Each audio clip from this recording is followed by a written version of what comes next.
Recharge जो है वो आपका पल भर में खत्म हो जाएगा। तो देखिए, यूपीए यूपीए गवर्नमेंट के टाइम पे जो कॉल्स थी, इनकमिंग आउटकमिंग गोइंग दोनों कॉल्स इन्होंने एक तरीके से फ्री कर दी थी, जो आज तक चल रही है। लेकिन आने वाले समय में मैं देख रहा हूँ कि ये इन कंपनीज के दबाव में ये आउटगोइंग कॉल्स के दोबारा से कुछ ना कुछ चार्जेस शुरू कर सकते हैं, चाहे 25 पैसे पर मिनट ही हो या कुछ भी हो। तो ये जो चीज़ें हैं इसको रोकना बहुत ज़रूरी है, जो टीआरआई के लिए मतलब आई थिंक मुश्किल होता जा रहा है। तो अभी आप मान रहे क्योंकि हैं कि जो फैसला लिया गया है टीआरएआई द्वारा, तो ऐसे में इनकी मनमानी ये अभी भी रुकेगी नहीं? सिर्फ आई वॉश है, और सिर्फ आई वॉश है, इसमें से कुछ ज़्यादा निकलने वाला नहीं है उपभोक्ताओं के लिए, क्योंकि ऑलरेडी 20-25% ऑलरेडी वो पे कर रहे हैं जुलाई से। महेश सर, क्या एक कहेंगे आदमी आप के इस पास पर? अगर 2 फोन है, 3 फोन है, देखिए उसकी जेब पे कम से कम 200-300 रुपये महीने का फर्क पड़ गया उसकी पॉकेट पे बिल्कुल। रिचार्ज का।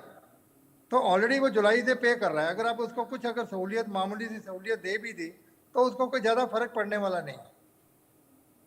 तो ज्यादा फायदा इसका नहीं होगा। टीआरआई को कुछ और भी कदम जो है वो उठाने पड़ेंगे, उसके बाद कुछ यस। राहत जो है वो उपभोक्ताओं को मिल सकती है, क्योंकि लगातार और जिस दूसरी, तेजी के साथ ये पैक जो बढ़ाए जा रहे हैं, इंटरनेट पैक के लेकर अगर हम बात करें, चार्जेस जिस तेजी के साथ बढ़ते नजर आ रहे हैं वो मोटी रकम है। आने वाले समय में और भी महंगे होने वाले हैं। उस दिशा में भी जो है टीआरआई को जल्द से जल्द कोई कदम उठाना पड़ेगा।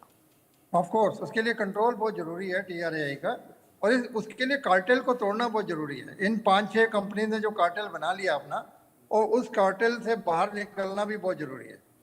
सर, हमारे साथ एक और खास मेहमान है, टेलीकॉम एक्सपर्ट है महेश उपल सर, और उनसे भी हम जान लेते हैं आपकी राय पर क्या कुछ उनका कहना है। महेश सर, जिस तरीके से देवेंद्र सर ने यहाँ पर बताया है कि यहाँ पर टीआरएआई जो है वो टेलीकॉम कंपनियों के अंडर ही है, एक तरह से मिलीभगत ये इनकी होती है, तो सिर्फ ये एक मतलब जिस तरीके से इन्होंने राहत देने की बात की वो इतनी बड़ी राहत है नहीं।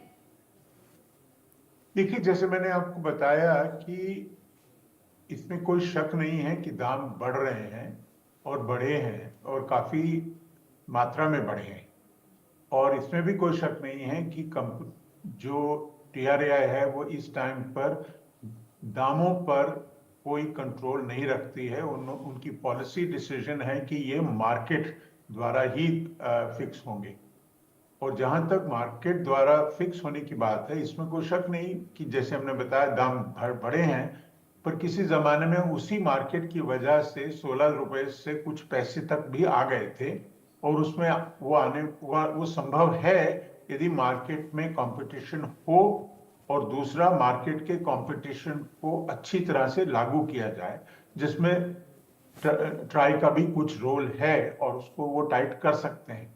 पर मेरा अपना मानना ये है कि इसके अंदर हमको ये नहीं भूलना चाहिए कि हमारा, जब हम लोग टैरिफ फिक्स किया करते थे, हमारा उस टाइम का जो एक्सपीरियंस है वो ज्यादा अच्छा था नहीं, और हम और कहीं पे भी मुझे ऐसा नहीं लग रहा है कि जहां पर टैरिफ फिक्स करने से ग्राहकों को बहुत फायदा हो रहा हो, सर्विस बढ़ रही हो।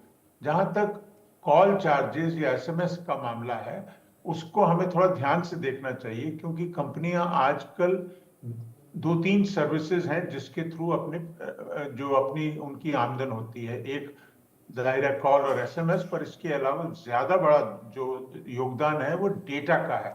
तो कभी वो सारा का सारा डेटा में से ले लेते हैं रेवेन्यूज, या कभी कभी कहते हैं नहीं, आप कॉल को के अंदर के लिए अलग से दीजिए और उसके लिए एसएमएस के लिए अलग दीजिए। तो ग्राहक जो होंगे वो इससे प्रेरित होंगे कि उनका टोटल बिल क्या है, ना कि कॉल सस्ती है या एसएमएस सस्ता है या डेटा सस्ता है, क्योंकि पैसे तो सब एक ही जेब से जा रहे हैं। तो हम बिल्कुल। लोगों को फोकस इस पे करना चाहिए कि हमारा जो टेलीकॉम सर्विसेज पे जो हमारा मंथली खर्च है या हमारा वीकली खर्च है, वो बढ़े ना घटे, बल्कि घटे।